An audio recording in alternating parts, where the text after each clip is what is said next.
Loma, she's got a pretty big fight coming up against the former champion out of Invicta. She's also fought in Invicta in the past. What do you think about this matchup for Loma? You know what I mean? Like it could be just a straight up striking match, right? Yeah, yes, I think it could be, and I wouldn't be surprised if she, Jin tried to take her down as well. Um, but yeah, it's an exciting matchup, and I think it's yeah, I believe, I think, and you could probably tell me better. I think that Jin was the champion when Loma got signed, or maybe just thereafter. I can't remember exactly. Do you know? She was the champion, I believe. Yeah. Yeah, which is like I try to like not really explain that, but to me that's it's pretty incredible. It's funny and it's incredible that like Loma's professional debut was like 2.5 years ago, whatever it was, into Invicta, and that was her professional debut, and Jim was already the champion, and then obviously Loma got signed to the UFC, and then now she signed to the UFC as well, which is it's nice that we're fighting another former atom weight, and I know like Jin looks the part, she looks athletic, she's very in shape, she looks a very professional girl and takes it very seriously, obviously. But it is nice to be fighting another girl that's come up from atom weight now to strawweight, and yeah, I think it's stylistically it's an exciting fight, and it's a fun fight, and I look to obviously I'm confident in our girl, and she's got a great team around her, and not just myself but all the other coaches that are here at Tiger. It's been a team effort from the first day that she showed up to Tiger until now, and whether it's the coaches or management or Francis or like Thai speaking translating slash manager, and even to the girls in the office at Tiger that have helped her with paperwork and things like that. So it's exciting to see, and it's yeah, I think it's a great matchup and it's going to be an exciting fight. When you analyze the last fight against Angela Lee, like what did you feel like she did not perform up to her level at? Like what aspect? I think there were a couple of different factors. I think spending the time that she spent on the cage for one is one of the things, and like I just said this recently, because we had Fabio Pinca fight against one of my other guys, Shannon, recently, and he asked me after the fight, what I thought. And when you have that many, like, we're not just talking about like 20 or 30 fights. Like Loma's had hundreds of Muay Thai fights. Like she's been fighting since she was probably 5 years old, and she's 23, I think now. And the same with Fabio. The guy's got over 120 Muay Thai fights. He's beat some of the best Thai fighters, that there's been.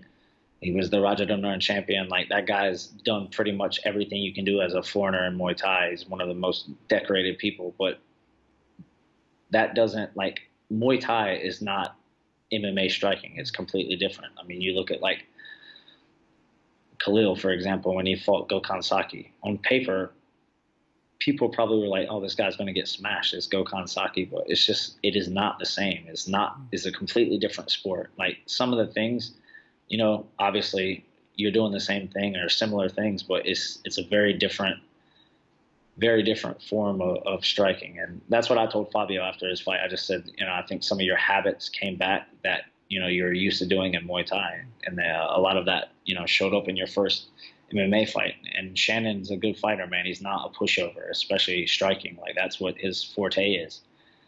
And yeah, so I think that a lot of I would say the same for Loma's last fight. Like, man, like the girl was signed after just literally like the week that she started training MMA is when she signed 2 years to the day almost to the UFC. So it's a constant learning process for her. Every time that she gets in there, like yeah, she's been in a ring, over 200 and whatever times for Muay Thai, but getting in a cage and fighting a completely different sport with a different rule set is completely different. So I think it's just going to take time. You know, it's a constant it's a constant process of her learning and trial and error. And the great thing is that she, you know, she has a good head on her shoulders, and she learns extremely fast, more so than pretty much anyone that we've trained, or I've trained specifically.